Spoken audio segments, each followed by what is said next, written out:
welcome back to my channel.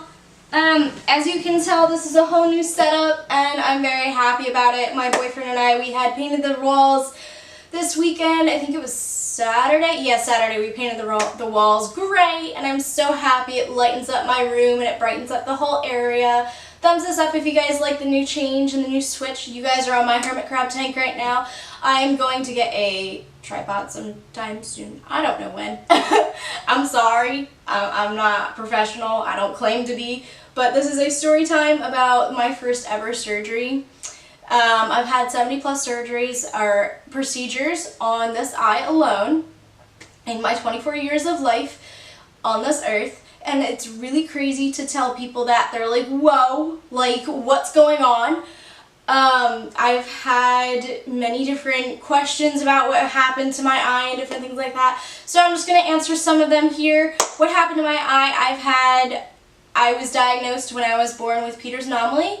You can Google it. I will leave articles below of what it is so that you guys can be knowledgeable of what it is, and leave your questions in the comments below and I will try and answer all of them, because I used to do talks around my town of like schools and different things like that about like my vision and what I've been through and just teaching people about it.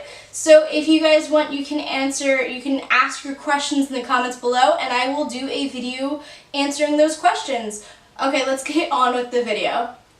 Okay, so my first ever surgery, and it was a cornea transplant and a shunt implant. A cornea transplant was to fix the opaqueness of my cornea.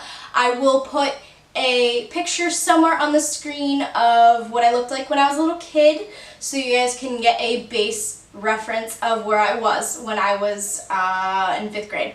So I was going into my 6th grade year, and for you guys out of the US, that is grade 6, so it's basically the same age, same grade, whatever. So my parents had figured, hey, let's fix this for her before she gets into the middle school and high school years, so that she can go into it, you know, looking kind of normal, kind of like, you know, like, I don't know. They were trying to fix it like cosmetically for the first surgery ever. And so my parents had basically decided to put me through the surgery, which I was okay with at the time. Because I was like, okay, cool, you know, one surgery, one and done, I'm good. I'll be good forever. I'll be good for like 13 years, because my sister had gotten her first surgery when she was 6 weeks old, and it lasted until she was 13 years old, which is insane for a cornea transplant. Anyway, let's get on to me. So my first surgery, I was nervous as all hell. My sister had come in because at this point surgeries to her were like, she like knew everything about them. She was like, you know, this was like an old trick in the book basically to her. So she had helped me. She's like, hey Cal, you might want to, you know, get a whole bunch of food in you so that when you wake up you're not hungry, so that you're not like hungry for food, and your surgery's like fairly early in the morning. I think it was like 9 or 10 in the morning. And so I ate a whole bunch, I forget what I ate, but I ate a whole bunch of food that night, and then I woke up and I wasn't really hungry, so that was good. And I brushed my teeth. I didn't really like swallow any water or anything like that, so that I wouldn't like choke on my own vomit and die in the surgery, which is a possibility. And if you do eat beforehand, you will do that. And that was my phone, I'm sorry. But anyway, we get to the place around 8:30, 8-ish, 7:30, I don't know. It was really early in the morning. I put my robe on with my mom's help because I had no idea how to do it. You can laugh at me if you want, I don't care. I had no idea how to do anything because this was my first ever surgery. They wanted to wait. They waited until I was 2, and then they like kind of like, you know, went on from there until I think I was 11 or 12. Anyway. So this is my first ever cornea transplant and shunt implant, first ever anything like that. So they had to prep me, they had to sign off on my eye, which happens. So with the doctor, what they do is they come in, the doctors come in, and they initial your eye. So they initial like right up here or like on your eyelid with a Sharpie. So they know which eye they are operating on. And it's kind of like they do it all the time. So it's kind of like, they know what they're doing, but you're like kind of like confused and you have no idea what's going on at all. So that happens, and did they put me in a chair? No, they put me in a room. So they put me in a room, and I'm just chilling there with my fuzzy socks and my robe, and I'm like, okay, when is the surgery gonna happen? They get me all prepped, all ready. Paperwork is all done, and the funny thing about the paperwork is I never get my birthday right whenever they ask me for my birthday. So I always like pause and think about my like birth year and birth date and everything, and it's like my parents always make fun of me to this day about it. So thank you, parents, you guys are awesome. So they put me in a room, and I'm like, okay, when is this gonna happen? When is it gonna happen? And then they pushed it back until 1 in the afternoon. And to make it worse, where the place that I went, they had a channel with food on it. My dad would call it Starve the Patient's channel or Torture the Patient. I think it was Torture the Patient's channel. Yeah, it was definitely Torture the Patient's channel. So he would call it like, oh look, Torture the Patient's channel's on, and I'm like, oh my god, look, it's food. Oh my god, look, it's peppers. It's like broccoli. It's a whole bunch of like fruits and like chicken, and like it was horrible. It was like the worst thing ever, and I was like little kids talking about it too. So it made it worse, and needless to say, I was hungry. And by like 1, they're like, okay, we're pushing it back to 4. And I'm like, really? Really? Why? Like, I was frustrated at this point, being like, okay, I got here really early to get in surgery around like 10. They pushed it back to 1, and now they're pushing it back to 4? What? So the surgery went by so fast. They put me under perfectly fine. They had to give me this like relaxing juice. I forget what it is. Forget what the terminology is called, but they gave it to me and I relaxed like that.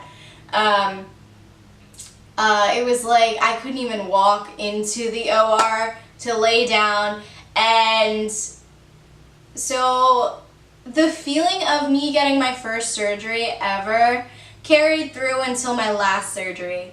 So when you hear the beeping, it sounds like, like when like you're in, I don't know if you've ever seen Grey's Anatomy or House or anything like that, you hear beeping in the background when they're going into surgery, right? Or like in the hospital or anything like that, right?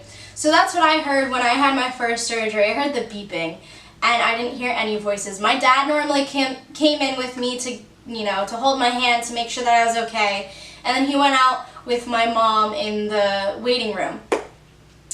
And I think it was like half an hour, 45 minutes later, the doctor came out, told my parents everything was okay, and they woke me up. They're flailing because my body wasn't used to the anesthesia, and I woke up like my eyes were all like, I couldn't even open my eye. First off, this eye I couldn't even open because I don't know what it was. I think the muscles like kind of like compensated a little bit. I don't know, it was weird. So I couldn't even open up this eye at all. I remember eating breakfast the next morning, going into post-op, which is they take the bandages off, and my eye, like my whole face, like from here to here, was all bandaged up. Like it had, like I had a patch on it. I had to basically take care of it like it was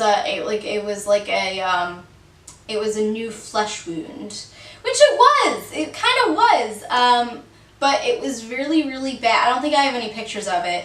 But when I did that something happened video, I'll post the thing down below. It kind of looked like that, but more bloody and more disgusting. And after a point in time, my brother called me Freddy Krueger because my eye looked like it came from a freaking horror movie. So yeah, thanks Nick, you are awesome. But post-op went very well. After after that kind of spiraled downhill to a certain point where I had to get more and more surgeries, and you know, surgery after surgery after surgery every 2 weeks became very dull and boring to me. So, you know, I kind of got depressed, got really anxious. You know, all my mental things started to happen and different things like that. And 6 years later, I turned out to be perfectly fine. I went to college. I graduated college. I went to graduate school. I got a 4.0 my first semester. So, like, everything turns out very well in the end, but you just have to keep waiting and waiting and waiting until that green grass shows. You know, everything is greener on the other side, which is always true, always happens. And if you're dealt lemons, make lemonade. That's what I did. I was dealt the shittiest and sourest of lemons ever, right? And I made the sweetest, most delicious lemonade ever, because here I am talking to you guys here on YouTube in my new room that's painted, and I couldn't ask for anything more. And my loving boyfriend of 5 years, yes, 5 years, count them, and I have an amazing family who loves me. I have a dog who, like, just loves to be snuggled and cuddled and everything. So if nothing worked out in my favor, it's working out in my favor right now. So thank you guys from the bottom of my heart for subscribing, liking my videos, and commenting, and even, like, watching my videos. Like, I have close to 35,000 views, and I've only been on YouTube for maybe 2 years, which is insane. So thank you guys from the bottom of my heart. I love you guys, each and every one of you guys. If you guys are not already and you want to be, hit that button down below and become a part of my beautiful internet family here on YouTube. We won't bite. We will open you. We will accept you guys with open arms, and we will love you. So, okay. I love you guys. Stay beautiful and positive and do something magical. Bye.